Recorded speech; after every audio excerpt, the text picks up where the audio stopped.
Bienvenidos, soy Moisés Naim desde Washington, encantado de estar de nuevo con ustedes. El cambio climático, la crisis del clima en el planeta Tierra, planeta que se está calentando a una velocidad que no tiene precedentes y que si no hacemos algo urgentemente, todos, la humanidad completa, cambiando nuestros hábitos, costumbres, nuestras estructuras económicas, etcétera, vamos a tener un planeta inhospitalario, inhospitable, que va a obligarnos a vivir de maneras muy distintas a las que tenemos hasta ahora. Los números, los datos, los hechos con respecto a la crisis climática son realmente preocupantes. Y hoy voy a entrevistar a uno de los analistas más respetados en esto del cambio climático. Él ha estudiado a fondo y tiene números que no hemos escuchado, tiene maneras de ver las cosas que son muy interesantes, muy importantes sobre una crisis que nos está afectando y nos va a afectar cada vez más a todos. Se llama David Wallace Wells, es el director adjunto de la revista New York, pero realmente su especialidad es el cambio climático, es lo que él investiga, lo reportea por todas partes del mundo y es reconocido como uno de las voces más interesantes, originales, influyentes en este debate. Su libro más reciente se titula El planeta inhóspito, la vida después del calentamiento. Este libro fue un bestseller del New York Times y varios medios han dicho que este es uno de los libros más importantes que se ha publicado en los últimos tiempos. Y próximamente lo vamos a poder ver en televisión, ya que el libro será motivo de una serie de documentales en HBO. Esta es mi conversación con David Wallace Wells, un experto en cambio climático.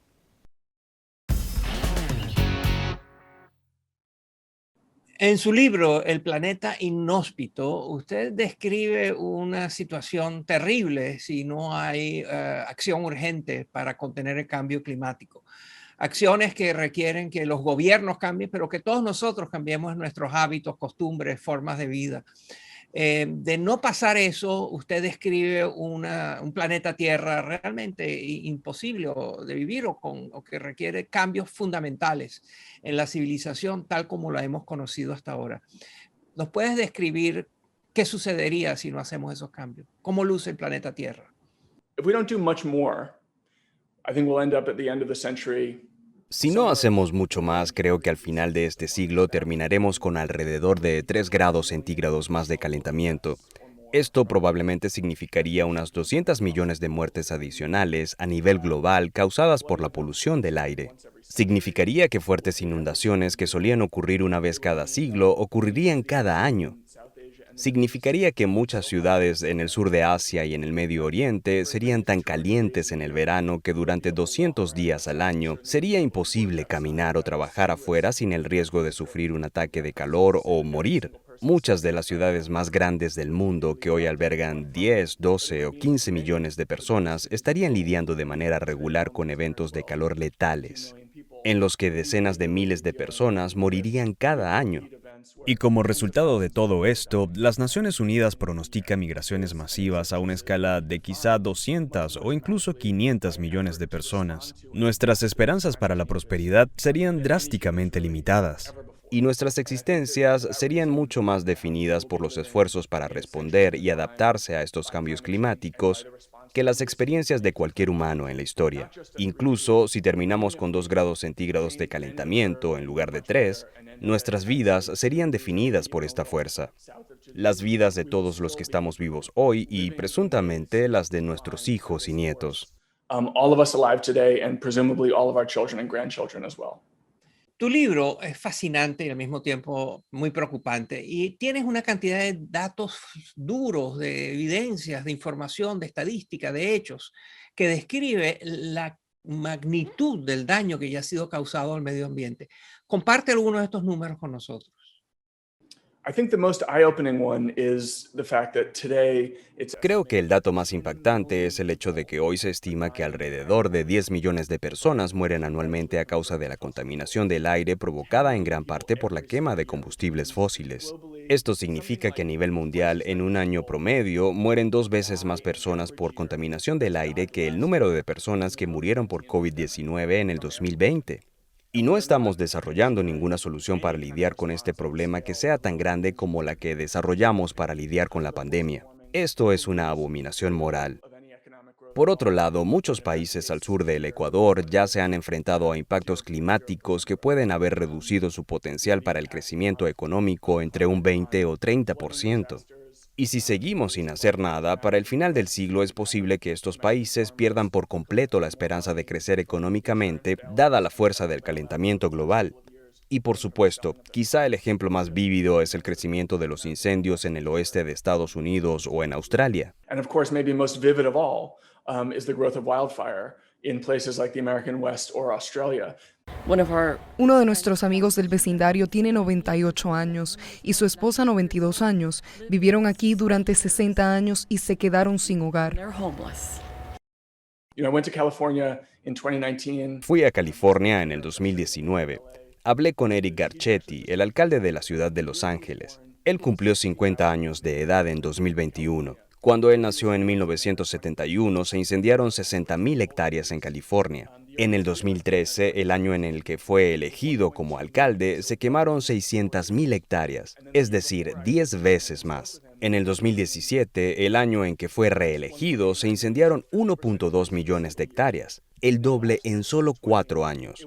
En el 2018 fueron 1.8 millones de hectáreas y en el 2020 se quemaron 4 millones de hectáreas. Eso es el doble en tan solo 2 años. Al final del 2020, la contaminación del aire por los incendios forestales en el oeste de Estados Unidos fue mayor que la de cualquier otra actividad industrial o humana combinada. California es el estado más consciente y ambicioso en cuanto a la descarbonización, pero todo lo que se ha hecho en el estado más ambientalista de los Estados Unidos ha sido completamente borrado por los incendios forestales. Y esto está pasando en todo el mundo. En un reporte publicado este año se demostró que la Amazonía ha producido más dióxido de carbono que lo que ha absorbido en los últimos años. Esto debilitará nuestra habilidad de descarbonizar rápidamente. Pero además, si los bosques de todo el mundo ahora están contribuyendo al problema en lugar de ayudarnos a combatirlo, se transforma totalmente nuestra relación con la naturaleza y con estos bosques. Creo que se avecinan muchos cambios como este, no solo cambios naturales, climáticos, políticos o humanos, sino culturales y psicológicos donde tendremos que reorientar nuestra relación, por ejemplo, con los bosques y lo que significan para nuestro futuro en este planeta. And what it means for our future on this planet. Tú has dicho que el cambio climático diluye el tiempo. ¿Qué significa eso? Well, I think climate change is so complicated, it unfolds. Bueno, creo que el cambio climático es muy complicado. Se desarrolla a lo largo de diferentes líneas del tiempo a la misma vez. Por ejemplo, el aumento del nivel del mar es uno de los impactos más comunes del cambio climático, pero también es de los más distantes.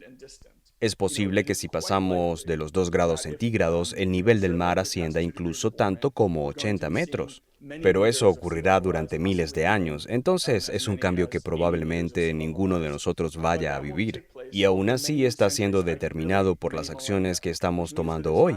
Y una vez pasemos un cierto punto con las capas de hielo de la Antártida y el Ártico, no podremos cambiar esa historia. Eso significa que durante los próximos 50 años podríamos estar literalmente dibujando el mapa del planeta de los próximos 500,000 años. Eso es un sentido del tiempo demasiado confuso y extraño. Por otro lado, hay líneas de tiempo mucho más cortas. Consideremos un ejemplo que uso con frecuencia, pero que me parece aterrador. La ciudad de Houston, en Estados Unidos, ha sido afectada por 5 tormentas que solo ocurren cada 500 años en solo 5 The años. city of Houston in the US has been hit by 5 500-year storms in 5 years. This has been a very horrific thing.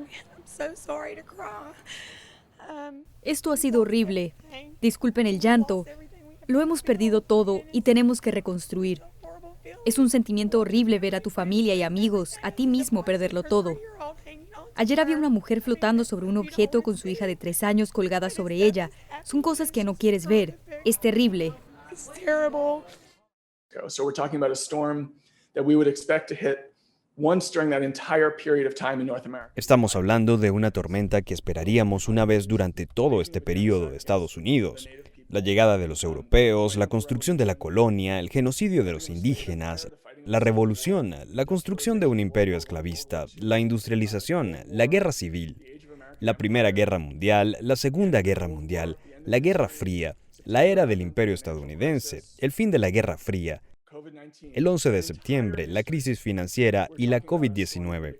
Estamos viendo literalmente milenios de desastres climáticos naturales ocurrir en décadas. Así que el cambio climático se está desarrollando en diferentes líneas del tiempo, algunas de ellas increíblemente largas y otras increíblemente cortas. Y tenemos que pensar en ambos sentidos, a lo largo de ambas líneas de tiempo, si esperamos entender algo de su complejidad y escala. Lo que describes me trae a la memoria una visita reciente que hice a la ciudad de Miami, en la cual se ven rascacielos y edificios gigantescos que están siendo construidos a la orilla del mar, en lugares que claramente van a estar bajo la superficie del agua, de acuerdo a todos los estudios. Me pregunto y te pregunto, ¿qué explica esa tolerancia, esa disposición a ignorar el cambio climático y seguir haciendo las cosas como si nada pasara? I think the last few years have seen a really quite dramatic awakening on climate change, in part because Creo que en los últimos años hemos visto una concientización bastante dramática sobre el cambio climático, en parte porque ya estamos viendo sus impactos en vez de tener que imaginarlos, como lo hacíamos hace unos años. Y creo que ha habido un cambio real entre los líderes globales, en parte porque los economistas que solían creer que descarbonizar era básicamente demasiado costoso, ahora dicen que estaremos mucho mejor cuanto más rápido mitiguemos el cambio climático.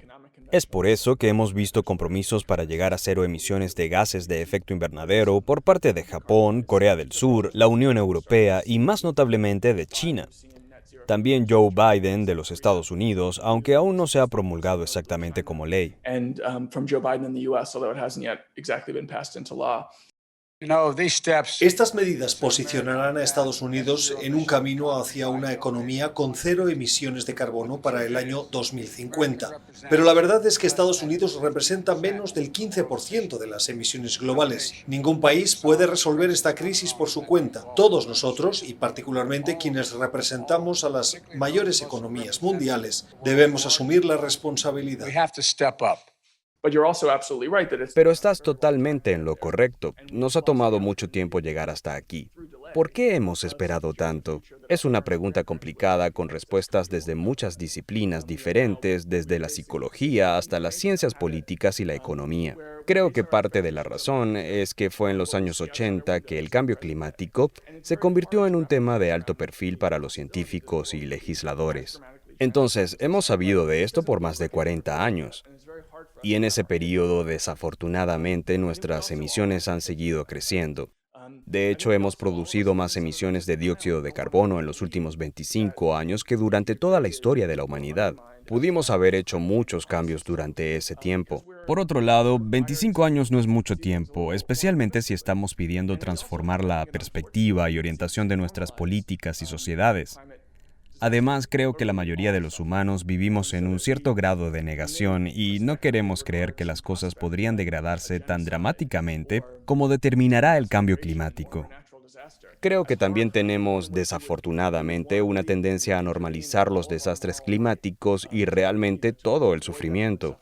Cuando una tragedia ya está con nosotros o sucedió en el pasado reciente, lo tratamos como parte del trasfondo de nuestras vidas y no nos sentimos tan motivados por ello.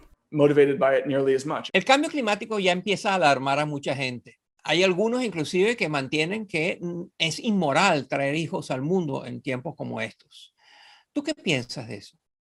I think anybody should make choices in their own lives as they want to. Creo que todos deben tomar las decisiones que quieran tomar sobre sus propias vidas. Así que si esas personas no quieren traer niños a este mundo por razones climáticas, no voy a discutir con ellos y decirles que sí deberían. Pero yo no creo que eso sea lo más importante que alguien pueda hacer si está preocupado por el cambio climático. Básicamente creo que debemos luchar para asegurar el mundo en el que queremos vivir. En lugar de darnos por vencidos y abandonar la esperanza antes de que la historia haya sido escrita, nosotros somos los autores de esa historia. Y creo que los humanos somos una especie lo suficientemente adaptable y resiliente que si alcanzamos un mundo con, digamos, 2 grados centígrados adicionales de calentamiento, sí, habrá gran sufrimiento, pero también podría haber prosperidad humana. Y en ese mundo estaría feliz de tener un hijo o una hija. Ahora bien, es cierto que cada persona y cada niño deja sus huellas de carbono.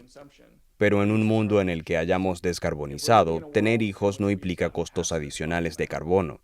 Eso es solo un problema si seguimos viviendo en una economía en la que la actividad y el consumo humano produce emisiones de carbono. Yo creo que podemos alcanzar un futuro en el que no nos sintamos tan culpables o tan incómodos sobre el mundo en que nuestros hijos van a vivir. All that guilty or all that uncomfortable about the world in which our children will be living. La crisis climática puede ser enfrentada de dos maneras, mitigándola o adaptándose.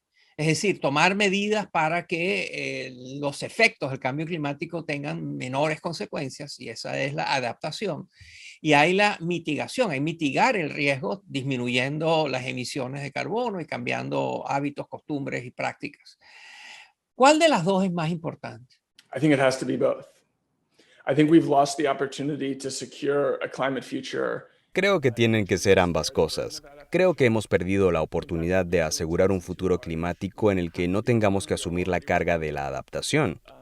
Ya estamos respondiendo a los impactos climáticos de la actualidad. Y estos impactos van a aumentar, lo cual quiere decir que nuestros esfuerzos de adaptación también tendrán que ser mayores.